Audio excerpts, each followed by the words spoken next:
Hey guys, Wyatt Claypool here. We're on the board in this video because we are going to be doing a debunking of a poll that is floating around out there, supposedly showing that Mark Carney is as popular as he has ever been right now. In fact, he is the most popular prime minister of all time, or at least since we actually started doing polling on prime ministers' approval ratings back in the 1950s. This is not true at all, and this is going to be a bit of a lesson on the sorts of pollsters you can trust and the ones that you can completely discount. Especially when a pollster is being celebrated by Dean Blundell and Cult MTL in terms of their results. Yeah, do not trust that pollster.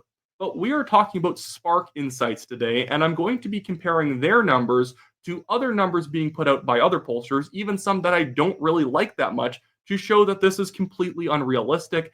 And in fact, Mark Carney's approval rating is falling over time because he is not immune to reality, and Canadians will react negatively to bad things that he and his government do. But before we get into it, I just want to remind you guys, if you like my polling videos, make sure to drop a like on this video, subscribe if you are not yet a subscriber, as well as leave a comment on what you think about this whole polling situation. Also, if you live in Calgary, I am going to be later on in this video doing a segment on the Calgary Mayoral race, where the candidates stand, and specifically why I think Sonia Sharp is the best person to be backing if you're a conservative and want reform on the municipal level in Calgary. I do have a link below, as well as pinned at the top of the comments. If you want a Sonia Sharp sign, I encourage you to get one. But first, we'll start off with this Spark Insight poll. This poll truly claims that right now, Mark Carney's approval rating is 68%. His disapproval rating is only 32%. Now, I can kind of already tell exactly what this pollster is doing to come to this conclusion. Any pollster worth their salt is not actually going to have 100% like this. There's going to be a lot of undecided people. You're going to determine whether someone is slightly approving of the prime minister or very approving of him. Do you think he's doing a great job, or he's just doing a pretty good job? Do you really dislike him, or is it only you're a little disappointed? And this number is completely insane. Mark Carney is at 68% approval. The only other prime minister to ever get close to that is actually Justin Trudeau right after he first got elected. Before he had messed anything up, he got to 67% in a single poll. Maybe it was a Spark Insight poll, but only one poll. And I kind of somewhat believe that Justin Trudeau in 2015 could be as high as 67, not 68.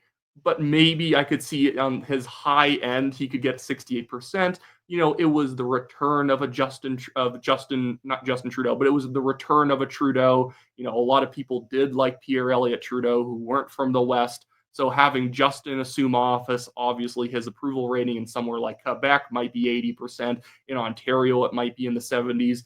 In Alberta, maybe people give him a chance, and like he has 40% approval. But Mark Carney, after the Air Canada fiasco, is going to be at 68%. Not a chance. And I want to show you some numbers to prove why this doesn't make sense at all. We're going to be going through some other pollsters, including Nanos. I don't even like Nanos. Their polling methodology during elections is great. Between elections, they actually use a cheaper form of polling that has a very heavy left bias overall. But I even want to show you, even on their power rankings of the parties, this is where they show how potentially powerful a party could be. What they do is they poll Canadians on, would this party be your first choice or second choice? And then they add the numbers together, and that's how they do their power ratings. So in the recent Nanos power ratings, they'll have the Conservatives at 45.2%, because, naturally Canada has a little bit more of a left lean in its political culture. So you'll probably have, 38%, 34%. Again, Nanos' polling sample is very left-leaning. 34% of people choose them as their first choice. Then you'll have another 13% choose them as their second choice. But even on this poll, the current power rating for the Liberals is 63%. So the Liberal Party can only get to 63% In Nanos' very left-skewed poll, where people can choose whether or not they would choose the Liberal Party as their first or second choice party to vote for. Do you really approve of the guy who runs the party that you would only choose as your second choice? Even Nanos, I believe, whenever they do an approval rating of the prime minister, he might be at 60%, might be at 58. I don't doubt that Carney is currently rated positively. He just got into office a little bit ago. Generally, people will give him a chance, and there are a lot of people out there who think that to dislike Donald Trump means to approve of Mark Carney. And even then, you will not get his approval rating at as high as 68%. That is patently absurd. That is called a cooked poll, or a poll so badly done they should be going back to the drawing board. Now, I want to show you what his current approval, his high watermark in Abacus Data's numbers was back in June, where his approval rating reached as high as 51%. Now, that's not super, super high, but it makes sense considering the fact that, well, a lot of Canadians don't really want the Liberals around and they just see him as the caretaker of a fourth Liberal term. This is the more pessimistic polling, but even in this poll, they have just a 30% disapproval rating because, Abacus is smart and they don't force you to actually pick a party. Actually, sorry, back then they were at 27. But jumping ahead, right now, that was his high watermark in June. Right now, Carney's approval rating, according to Abacus, is only 48%. So do you think that they're wrong, a pollster who does far more polling than Spark Insights, and actually Carney's 20% more popular than Abacus is letting on? But again, it feels manufactured. The fact, again, their poll equaled 100 and there was no undecided people makes it feel like they're basically saying, if you had to say yes or no, what would you do? And they have a more liberal sample, and they're basically saying, even if you're only leaning him slightly, you either have to say approve or disapprove. And most people who don't know will say, I guess I approve. Because when you don't know, are you really going to say something bad about the guy if they force you to say approve or disapprove? And then even in a recent innovative research poll, the Liberals are falling right now. We have seen in pretty much every polling sample done since the Air Canada fiasco and him flip-flopping on the trade issue on a trade deal with the United States, that his approval rating, the government's approval rating, the national Liberal polling has been falling to the point that you actually had Abacus data show that the Conservatives gained a 3-point lead or a 2-point lead, something like that. Even Nanos, who I think is way overpolling the Liberals, they went from having the Liberals up 13, 14 points to just being up 10 points because there was an effect. You know what Spark Insight had the Liberals at back in May in terms of Carney's approval? 60%. Right after he gets elected. This is May 30th's number that they had. He's only been elected for a month, couldn't possibly have messed up anything, and somehow, in a few months after he's suffered through multiple flubs, little mini scandals, the Air Canada fiasco, somehow he's gone up by 8 points. That's how you can tell a poll is not reliable. Reality will go one way and the poll will go the other. This is why you do not even consider polls like Spark Insight. It's bad. I, again, do not doubt that Mark Carney probably has a positive approval rating. Even in Abacus data, which has the Conservatives up a few points, Mark Carney's approval rating is better than Pierre Poilievre's, even though Poilievre, in the national numbers, his party is leading. It's because, again, Carney's kind of in this pocket of time where people don't really know enough about him. He just got elected, give the boy a chance, kind of in an effect where people will just say nice things. But the thing is, you're going to go up as your government does stupid things, as you guys get caught in scandals, as you guys don't release a budget, you have a massive deficit, and you are basically capitulating on the trade issue. And by the way, we should be trying to sign a trade deal with the Americans. But after all the elbows up rhetoric, you're capitulating, and your approval rating goes up. That is a bad poll. That is just a propaganda poll. And when you actually go and you read the sorts of things that Spark Insight puts out on their website, yeah, these guys are liberals. They're just out-and-out liberals who maybe their polls are not scuffed, but at least the methodology is bad and they're not fixing it for a reason. Here is a title from Bruce Anderson, the guy who runs Spark Insight's blog. It says, Polyev the ideologue is a conservative problem. Canadians prefer politicians who are pragmatic, especially in challenging times. Pragmatic? Pragmatic sounds like, they react to policy failures and they try and shift in the other direction. We've just been doubling down with the liberals. Pragmatic kind of describes Polyev wanting to adjust things the other way since the way we're doing it is not currently working. And the whole article is just him basically showing, people hate Polyev's guts based on my crappy polls. It's probably because he's too conservative and they should get rid of him and replace him with an O'Toole type person. No, that's entirely wrong. If you think that that's real, I don't know. I have a bridge to sell you in Brooklyn. I have the deed for it. I will give it to you if you believe that Carney went from 60% approval in May, which maybe that's plausible. A lot of people are giving the benefit of the doubt. And as he fails, he goes up higher. No, he does not. Anyways, I'm going to clear the board and then I'm going to come back with the poll out from Calgary and show you where the candidates are currently standing and how I think the race is going to be evolving over time. Okay, now we are back with the Calgary numbers. So back in late June, Leger put out a poll just asking Calgarians who do you think you're going to be voting for mayor. Now, we're very far out, so I'm going to clarify or just basically give you the little disclaimer that both their June 28th poll and their most recent poll that they released in later August both have 45% of people who are currently undecided. That is probably not going to even change for another 30 days. Maybe it goes down to maybe 35% undecided, but people in municipal elections genuinely take a little bit longer to decide who they're going to be voting for. There's no easy party labels to follow. Yes, there are now parties like the Calgary Party, which is super left-wing, and then you have Communities First, which is more conservative. But the thing is that people aren't used to it yet. So when a candidate is backed by a certain party, it doesn't matter. And in fact, the two candidates who are currently leading are independents, both more liberal people. But I find some of these things are going to be name recognition based, but we can still determine things about how Calgary municipal politics is shaping up based on where the polls are currently kind of headed, because it demonstrates momentum or a lack of momentum behind specific people. And so in the last poll that they did, this will be the June poll, and then I will have the August poll on the other side.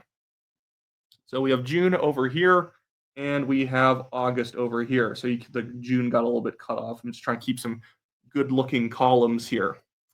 So in June, we had Jeremy Farkas was leading this poll with 19%.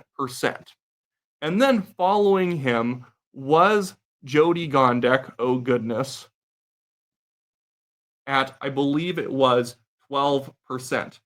Now, I actually say that Farkas and Gondek as people, back when they ran against each other in 2021, were very different individuals. Farkas has always been a more social liberal, but on fiscal issues, he was a hawk. And now he's basically become Naheed Nenshi. The man desperately wants to be mayor. And so he is willing to be a left-wing progressive if he thinks it will benefit him. His entire website, previous election, was based on fiscal responsibility and cutting taxes and wasteful spending. And now it's programs, just running on programs. But in the June poll, we actually had Jeff Davison running at 10%, which is pretty respectable. And then Sonia Sharp, who I support, was back with 7%. Now, naturally, the three top people in this early poll had an advantage. All three of them had run for mayor last time. Farkas came second, of course, Gondek won, and Davison came third place. Actually, Davison had 13% in that last election. I believe Farkas had 28%, and Gondek had something like 43%. And so you can see a big shift there from Farkas now being a leader in these races to Gondek kind of being a more middle of the pack, a little bit weaker, and Davison kind of mostly maintaining what he had last time. But naturally, a lot of people got used to seeing their names all over the city in the last election, and so they had kind of a disproportionate advantage over somebody like Sharp. There's also Thiessen in this race, who's kind of also a hyper progressive like Gondek, and he actually has unions on his side. In this last poll, I think he only had like 3%. But now let's jump ahead to the August poll that they just released over at Leger. This one actually had Gondek leading, but I would even say I would still characterize her polling as not very good. She went up and she is at 15% now. So that is a gain of 3 for her. Farkas actually crashed down quite a bit. And I don't think this is just a polling error. He fell from 19% to 14%. He lost 5 points since their last poll. And the man has high name recognition. Him and Gondek. Gondek is known by like 60-70% of people. It's kind of funny that people can live in a city and not know who the mayor is. But, a lot of people know who Gondek is. The fact that only 15% of people are choosing Gondek in a poll tells you they don't like her very much. The fact that 45% of people are undecided is pathetic for her. Do you think that Ralph Klein had people undecided on him after his first term? Do you think even although he wasn't a great mayor, Dave Bronconnier had high approvals? A lot of people are going to choose him in the next election. Naheed Nenshi, I don't like the guy, but he was a character. He was charismatic, and the people who liked him really liked him. And he probably had high polling going into the 2013 mayor's race, which is why nobody really ran against him in that one. I think John Lord did or whatever and got cleaned up. Naturally, he wasn't even really much of an opponent. But then in this poll, we now have Sharp maintaining most of what she has and jumping up to 8 points.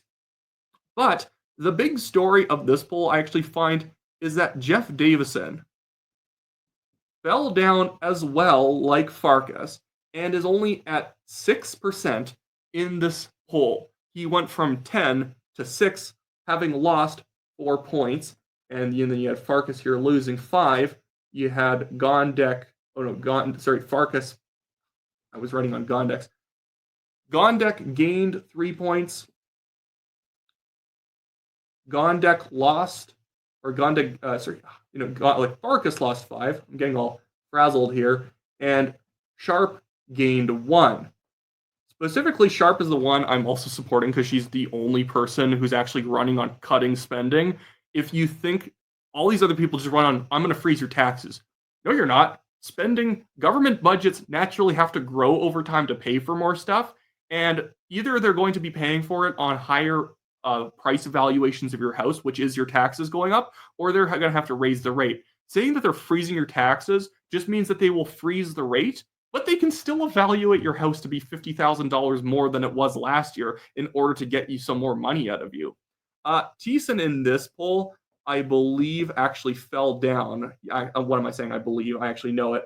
He is now only at 2%, and he's lost a point.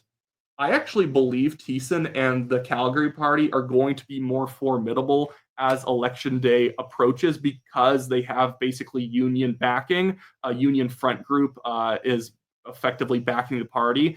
Calgary's Future is still a third-party advertiser, but I believe that Calgary's Future and the Calgary Party are almost working in tandem. You can even look at their logos, and they're kind of the same kind of progressive, bubbly kind of fonts and whatnot.